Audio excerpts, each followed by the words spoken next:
evening, and thank you for joining us for another episode of Blue Ridge Excursions. I'm Jack Neal. Excursions is a community magazine show that highlights the many great things that are happening in our area. We've been out there visiting many of you, and now we'd like to share with you some of the great things we've seen. First off, let's go to the city of Roanoke to see how one group of students is finishing off their school year with a multimedia masterpiece.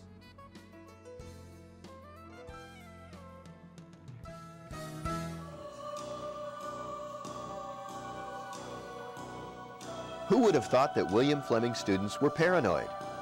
Well, maybe not exactly paranoid. The show is Paranoid Choreography with Boiled Beans. And what does that mean? What does that mean? That means I stole the title from one of Salvador Dali's paintings because the entire concert is inspired by Salvador Dali work. So, where do you find the boiled beans? Was this show inspired by someone's dinner plate? We first got the idea when Miss Fritz and I were visiting the National Gallery in D.C., and they had a show. It was Salvador Dali's Illusions. I forget which painting it was, but she said, "I love the title. This would make such a great title for a dance." And after looking at some of the pictures, it was kind of a mutual thing. I'm not sure who said it first. We said, let's do a combined effort and make it a whole dance concert based on the works of Salvador Dali. Almost a year ago, Mr. Deck and Miss Fritz started planning, first putting together the concept and the first few dances, and then bringing in visual artists to incorporate Dali's work. And as it turns out, while building the ideas behind Paranoid, they incorporated much more than just a little artwork. The students incorporate the standards of learning into their art, and I don't think they're aware of it at first. I point out the ways they are, you know, the different SOLs. I'm like, you just covered standards of learning, and I give them the number on it. And they're surprised that they did that. So it is a fun way for them. Standards of learning have meant a major overhaul for many departments' curricula, but not for this one. It seems that the kids have been teaching themselves the standards. It incorporates memory skills with other classes and everything, and also counting. We have to count out all of our counts, so that helps with like math and all. And then with Salvador Dali's paintings and everything, that helps with history, because we've also worked on the way that Salvador Dali's painted. We've worked on that in history class. But many of the dance students don't seem to notice that they're learning. It's been a lot of fun because we've got to be able to look at some of Salvador Dali's paintings and try to be inspired by that, kind of use our imagination from his imagination. It was really inspiring to me to be able to do Salvador Dali's paintings and be able to dance from them. The product of that inspiration is a program that's very different from your average dance recital. And by putting it together, it turns out that the William Flemming students were teaching themselves and inspiring those around them. That's why I became a teacher. It's what's fun. If you thought that was interesting, you'll certainly want to catch the project the folks over at Flemming have planned for next fall. It's called Enigma 2, Outside the Box. Let's take our next trip into the mountains of West Virginia. We'd like to introduce you to Betty Goines and Molly Lore Robinette of Bramwell. Pay particular attention to their clothes. No, they're not just behind the times, but trying to remember Bramwell in its heyday, which was around the turn of the last century. Now, let's join them for a tour.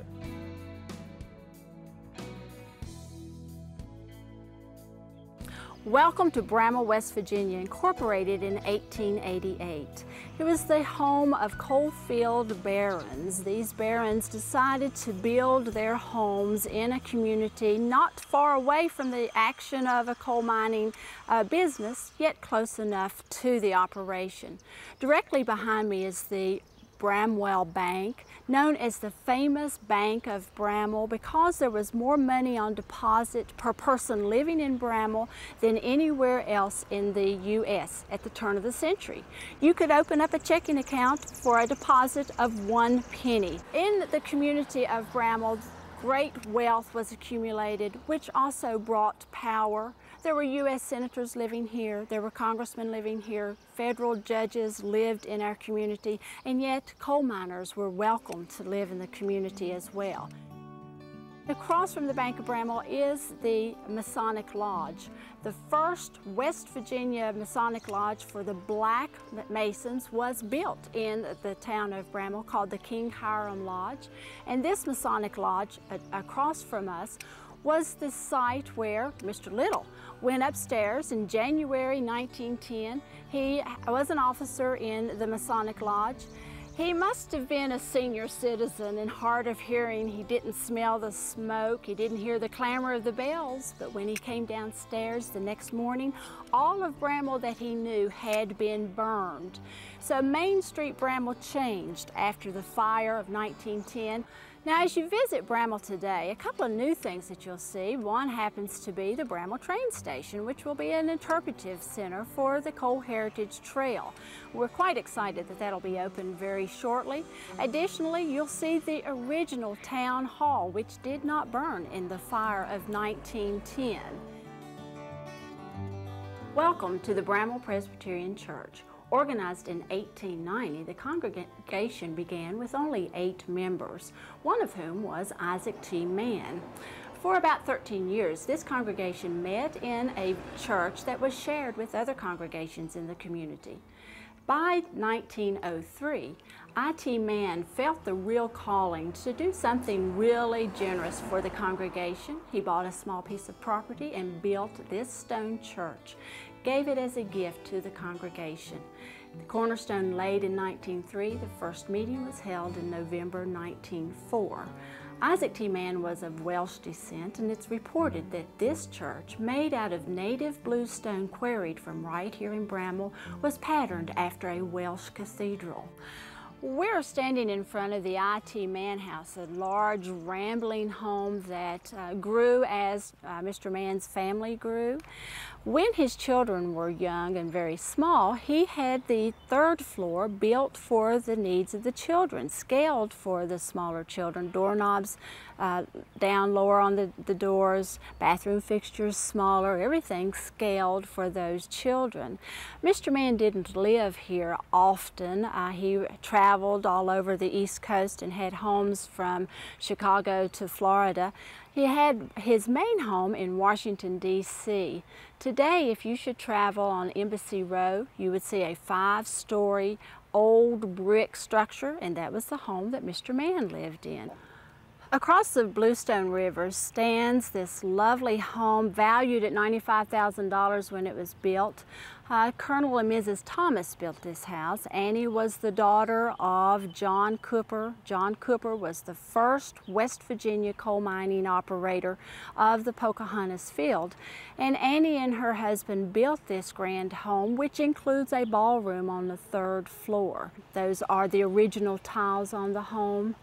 And this home was built for entertaining, there's no question about it.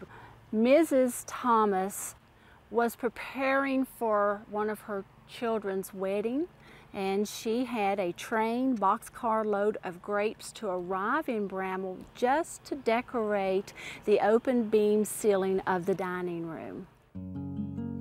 Welcome to the Rivers Bend Bed and Breakfast in Bramwell, West Virginia. This house is one of the last houses that was built in Bramwell, West Virginia by a coal baron. In 1914, it was owned by Mrs. Catherine Hewitt and built by her after her husband's death. This house was designed by a firm in Philadelphia. It was designed after a Frank Lloyd Wright design house because at that time he was the upcoming architect of the day, 1914. And the tile that is in the conservatory floor, as well as on the portico that goes all the way around the house, is tile imported from England, and it's English red quarry tile. We have 4 bedrooms. We have one of the first intercom systems east of the Mississippi, one of the first showers east of the Mississippi. It's done with Indiana limestone, as I said, Indiana white oak, and the floors are surrounded with cherry. Has a huge fireplace in the 21 by 28 foot parlor, and we can accommodate 4 people at the bed and breakfast, and we serve a mean breakfast.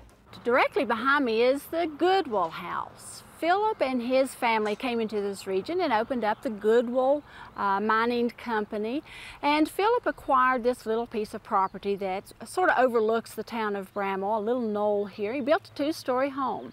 His wife Phoebe had remained in the Pennsylvania home where she was very active in Pennsylvania's high society, and when she heard it was time to come to this new region, she was not a bit happy. She had heard about the heathens living here, and she had heard about the saloons and the gunfights, and she just really didn't want to come. But Philip assured her she was quite mistaken, that this was a quiet little community, and he assured her everything would be well. So she came to her new home, but she was quite dissatisfied. After all, she needed a ballroom, and she went to Philip one day and approached him, and she said, "Philip, darling, it's just not going to do. Would you please build me a ballroom?" Well, Philip wanted to do everything for his lovely wife Phoebe, so he built the ballroom, raised the roof, and now the house has its own ballroom. A unique feature of this grand home is the solid copper roof, the first of its kind on a residence in the U.S. It also has Normandy brick imported from England. This was the home of Edward Cooper. He was the son of John Cooper. When you visit Bramwell, you'll need to stop at the Perry House. The interesting thing about the Perry House was that IT Man was the bank president, and he recognized the fact that he needed someone to come into the area and manage the bank. So he talked to a friend in Greenbrier County and asked Mr. Perry to come and live in Bramwell, manage the bank. Well, John Perry was not a bit interested. He had nowhere to live. Where was he going to put his family? So I like to think that maybe Mr. Mann came back to the board of directors at the Bank of Bramwell. After all, they owned a vacant lot right beside the bank, because shortly thereafter a home was constructed and John Perry came and managed the Bank of Bramwell. It was true on payroll day that Mr. Perry would ask the custodian, "Henry, please go get the wheelbarrow, Henry." Henry would get the wheelbarrow and bring it to the Bank of Bramwell's steps, and then Mr. Perry and the other tellers and cashiers would fill that wheelbarrow with sacks and sacks of money. And then Mr. Perry would walk along by Henry as Henry pushed that wheelbarrow all the way up to the train station. Interesting thing though, Mr. Perry stopped and visited with folks along the way and chit-chatted, asked Mrs. Smith, "Are you doing okay today, Miss Smith?" They were never robbed, and no one ever thought about stopping and taking any money from the Bank of Bramwell as it was wheelbarrowed up Main Street, Bramwell. Well, they don't roll money down Main Street in a wheelbarrow anymore, but you can still take a stroll and imagine life from days gone by. If you're looking for more information about Bramwell, you can visit www.geocities.com/Bramwell News. And be sure to check out the link about their theater festival coming up this summer. Now let's go from the mountains across the border and into Hardee, Virginia, where our friends at Walter's Greenhouse have a few tips on what to do with your herb garden.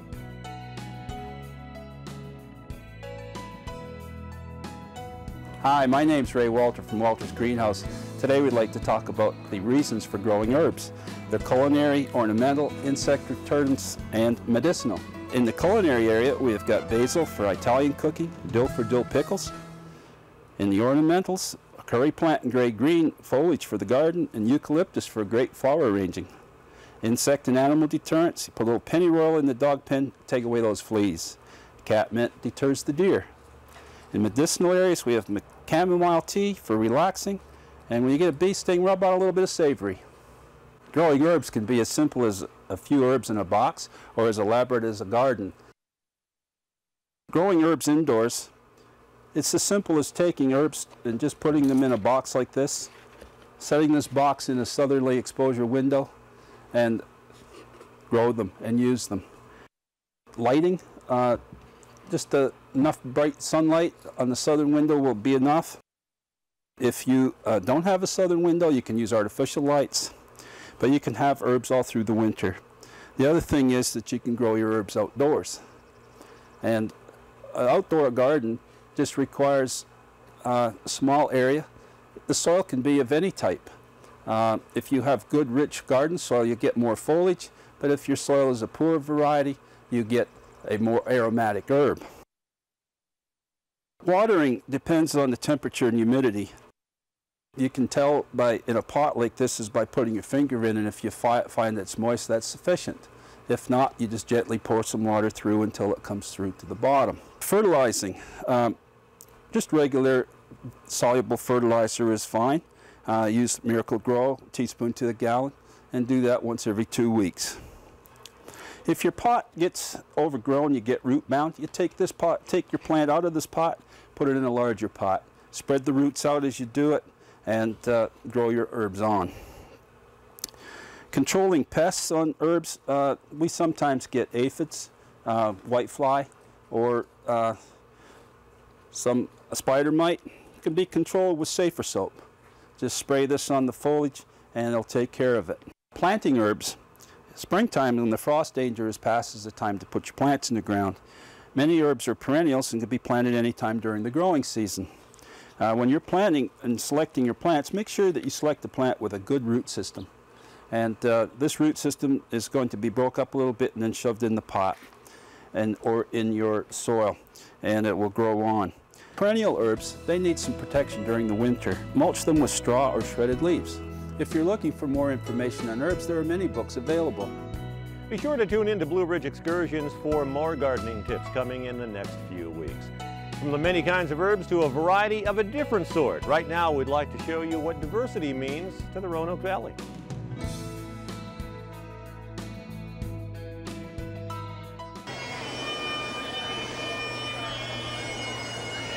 It started in 1991 by Downtown Roanoke Incorporated as a means of bringing business to downtown. So it was on Kirk Avenue, the little alley, and only 4 countries were involved and very sparsely attended by people. In 1996, Downtown Roanoke Incorporated pulled out of Local Colors. So I took over. And I felt that we needed a whole program with a beginning, a middle, and an end. So we started having the Parade of Nations down Jefferson Street. We encouraged the countries to do whatever their customs, their traditions, their music. So like the Koreans, they have these drums, and they will beat the drums when we pass by people. And the Native American Indians would do their native dancing. And of course, not the rain dance. You know, we wanted to hold that off until after 5 that day. And the Haitian people beat their drums. And the German ladies, they love to sing, and they have the accordions, you know, and play with them. So it added a lot more.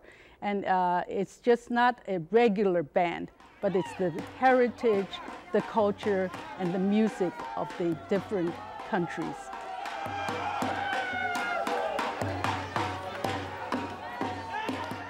We use all the booths, you know, the farmers' booths we set up as stores like for the countries to exhibit arts and crafts or to educate people, or also selling of their wares and food, authentic food. That is so popular because no other where can you find these authentic food. Not vendors, but real people making these foods. And also we have a stage set up right in front of the market building with non-stop entertainment.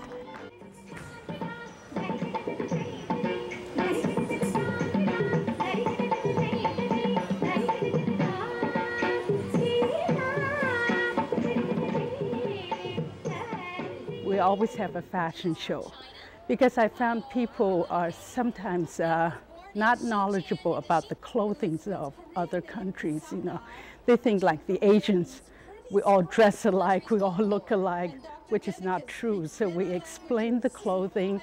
We have the people say a few words in their language and have the audience repeat after them. So you get a favor of not only the clothing and also know where they came from, why did they come to Roanoke, what are they doing here. So you get lots of knowledge and education as well. The mission of Local Colors is to embrace people of all origins, regardless of race, religion, creed, or race, and to help them to acclimate to life in America, but as well to promote their culture to the people here in America, for everyone to learn, to share, to understand. And ultimately, by understanding the traditions and cultures of different countries, that we will have more peace and goodwill in the world. There is one particular song I always loved, and it's called Let There Be Peace on Earth. And I felt that it really shows what Local Colors is about. And did you know I just found out 2 years ago that Let There Be Peace on Earth was written for NCCJ. Isn't it amazing? This beautiful, inspiring song was written for the organization we ultimately landed in. And I really felt somebody up there is watching out for Local Colors.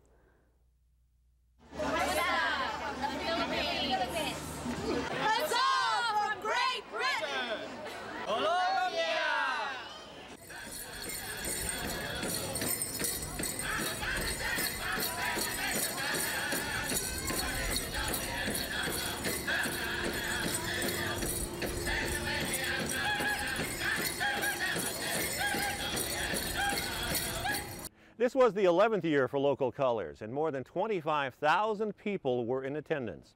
Now let's continue our trip into Lynchburg, Virginia, where we'd like to introduce you to another of Blue Ridge Public Television's Young Heroes. The Young Hero Award was created to recognize young people who have overcome significant obstacles in their lives, to become positive role models for others. Now we'll meet Tekita Butler and find out how she stands tall in more ways than one. She's always smiling. She just has a beautiful smile. Even before meeting Tekita Butler, it's not hard to imagine what her most outstanding feature is going to be: her shining smile, and the fact that she's 6'1". Combine that with a vivacious and playful personality, and Tekita becomes someone that people want to know.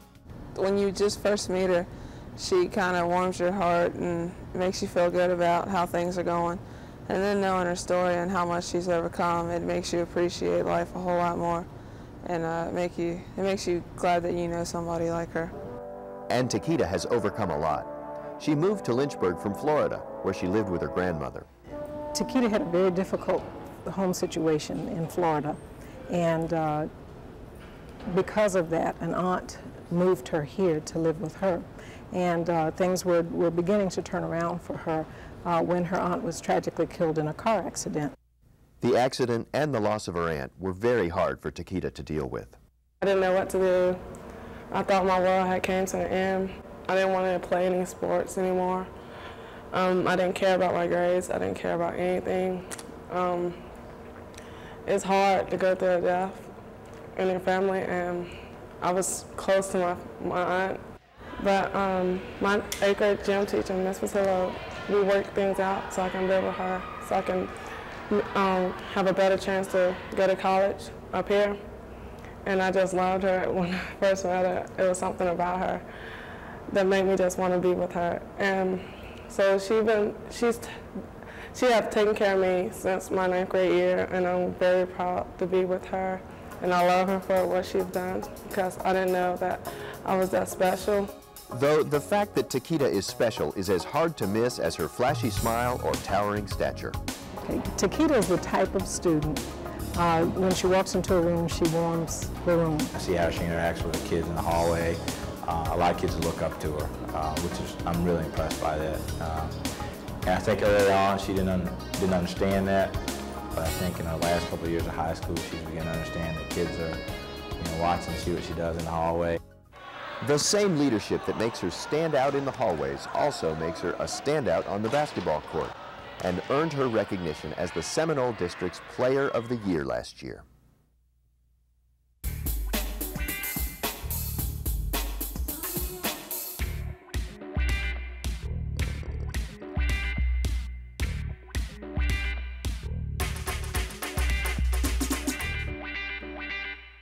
Tekita is looking into continuing her basketball career in colleges all over Virginia. And right now we'd like to encourage you to take a trip of your own, whether it's out across the countryside or just out into your own community. Take a look now at what's going on near you. And for a more detailed list of events, check out our website at WBRA.org.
That's all the time we have for this episode of Excursions. Join us next week when we'll show how one couple is helping their hometown make an historic theater new again, as well as where stained glass has taken one Roanoke man. Thank you for joining us. Good evening. For more information about Blue Ridge Public Television and our local programs, check out our website at www.wbra.org. And if you have an interesting story that you'd like to share with us, please contact us by email at brex@wbra.org or give us a call here at the station, 540-344-0991 or toll free 888-332-7788. We're always glad to hear from our viewers. See you next week for Blue Ridge Excursions.